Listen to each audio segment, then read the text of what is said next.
Hello and welcome to It's All Local. I'm Seth McCoy.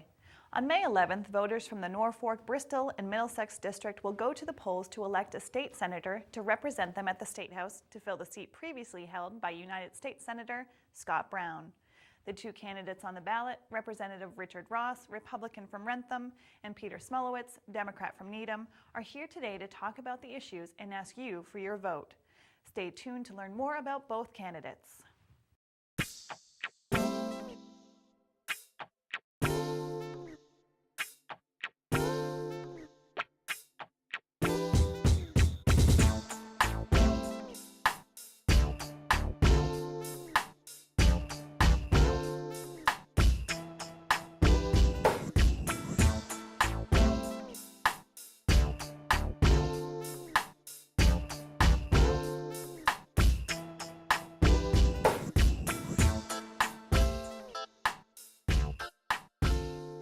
And joining me now is Representative Richard Ross.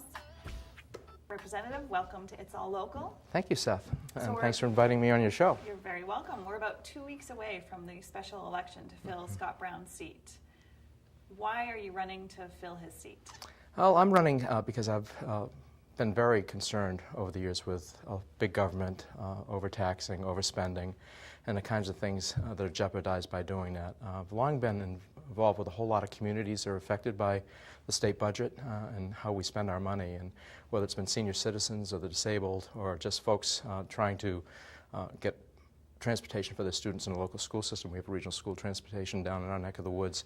I've been very concerned that there's never enough money to go around, and I've recognized a lot of that does tie back to the way we look at the economy right now. In this critical time, we've come into focus with this last election back in January, where everybody thought some of the presidential administration agendas were really the critical things that were of concern to the people. But I think we've come to hear loud and clear from the voters that it really is jobs in the economy. And if you don't have a reliable and stable economy and jobs that you can count on, where you know you can pay your mortgage, live safely in your community, and get the services that you need for daily life, it's a real concern. You're a state representative now, representing about 40,000 people.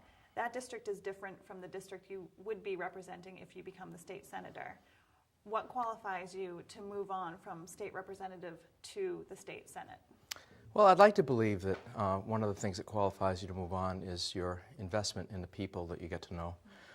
Life is about relationships, and my whole life has kind of had that focus.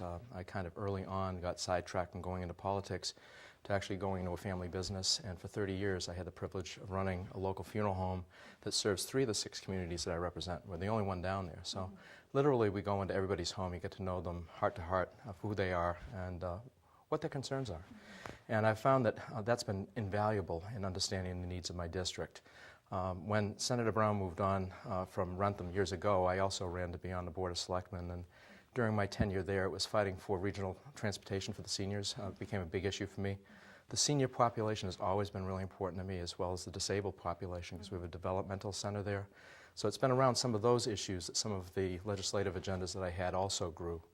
But once elected, we were able to deliver on some of those things. We did get regional transportation for seniors down in our district for the first time. They can actually leave our area and go to a grocery store, because we don't even have a grocery store in town. So it's all of those kinds of day-to-day things that you carry with you on your heart to the State House as well. One of the things your challenger has brought up is that he doesn't think that you're strong enough on health care issues. How do you respond to that? Well, what I would say is I don't think he's strong enough on jobs in the economy and having a respect for the institution for what it is that it takes to be a good legislator. Right now, I know his issue is health care, but certainly a lot of the issues around health care we've already worked on. I still think it's jobs in the economy, but certainly we did do a health care piece here in Massachusetts, where 97% of all Massachusetts residents now have health care. And you supported that bill. I did support it, and I also support whatever tweakings we need to do to get the costs down and make the process more transparent. To the point and to that end, I also had included with my colleagues a month or 2 ago an amendment which would be attached to the budget, which it was the other day, which would add some transparency to putting the pricing of hospitals and healthcare providers on the public health website, allowing consumers to actually surf it and to see how they compare their physician and healthcare provider to other healthcare providers and physicians when choosing services. And I think it went through without even any debate. So Those are the kinds of common sense things that you build as you talk about these things with your colleagues. When they finally come up, they support you and they move on. And it doesn't matter whether you're a Democrat or a Republican. On that issue, though, we just did a very comprehensive budget, and they took all of the things that are important to funding a state budget, and we've worked on them all week long. And there's been a couple of times when I wanted to call him a colleague, when my opponent actually wanted to evidently stimulate some dialogue on this. I was in the midst of a very important budget from 9 o'clock every day till 10 or 11 o'clock every night. And I think to show the constituents up here the kind of diligence I would give them as well as their senator, my job this week was to be the representative of the 9th Norfolk District. And even though I've had the ability to respond to some of what my opponent's challenges are, the budget is so much more complex than just one issue. And Right. I've only heard this one issue, which centers around his day job and how it might impact him.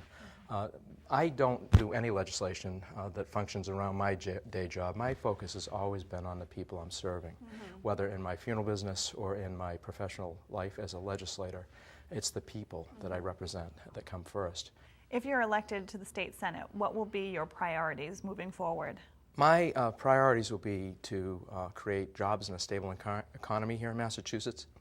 Obviously, we can't do much unless we have funding and revenue. And we've learned in the last year, as my colleagues have attempted to raise taxes, that you can't raise taxes on people that are out of work or underemployed, and that when people aren't working, certainly health care is an issue, but it's not the issue of their lives, and it's repeatedly been borne out with surveys and things of that nature. How does a state senator create jobs? Everybody, I think, when you talk to elected officials or people campaigning, everybody says we're going to create jobs. Well, How one of do the you do things that? I'm going to have to marry, if you will, is two different feelings about certain aspects that come before us. Right now, we do have a jobs bill for my end of the district. That jobs bill does revolve around a place called Plain Ridge Racecourse. They have 1,200 families supported with jobs that are already there. With a slight change in the gambling laws, they would be able to have some slot machines added to the mix.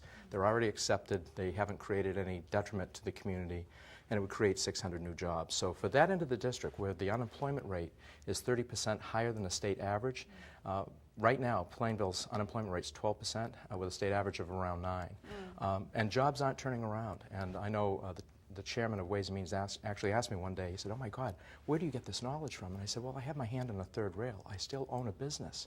And I said, "Things aren't getting better, Charlie." And he looked at me and he said, "Well, you might be right." He said, "You know, state revenues are going to be $500 million under revenue again last month." I said, "Well, we haven't changed the way we're doing business. We need to lead on jobs in the economy." And I looked at him and I said, "Have you ever worked in the private sector?" He said, "No, I haven't." So I realized that some experience like mine, 35 years in business, is a real premium. And because I would be one of 2 or 3 senators, I will be on multiple committees. My colleagues, who number 180, are lucky to get on one meaningful committee and to get any kind of ranking membership. And it can be decades before they can actually promote things. I'm already able to get things through the budget and able to get things included. We did this piece in this budget this week with the healthcare piece that would have been of interest to Dr. Shmulewicz, but we also did another piece that Betty Poirier and the sheriffs down in Bristol County had wanted to include on recouping some of the costs for services for prisoners. And that went through resoundingly too. And our colleagues on the other side, how do you guys get this stuff done? And it is because we talk with our colleagues, we work with our colleagues, and we get our constituents who these things are important to communicate with our colleagues. And you find out that a lot of those things are of common interest, the things that you can get done. And I think that's neat. In about 30 seconds, tell the voters why they should vote for you on May 11th. The voters should vote for me because I am the right mix of experience in the private sector. I've raised a family. I have 3 children, all educated in the public school system, 2 of whom had special ed programs that worked their ways out of them and succeeded because of the education they've gotten. So I find myself in a whole lot of positions to represent people from a broad cross-section of life and life experiences. And again, it's not about being a Republican or a Democrat. It's just being a human being that has connected with a whole lot of people and has the experience to get the job done. So I'm asking folks in Needham to look at me critically, open the door, kick the tires, and if what you hear matches up with what you see, I would like your vote on May 11th. I want to thank you for being here, and we do want to remind voters, May 11th is the day to go to the polls. It's important that you vote. Everybody, your vote counts, so get out there. May 11th, polls are open from 7 a.m. to 8 p.m. We'll be right back with Peter Smolowitz.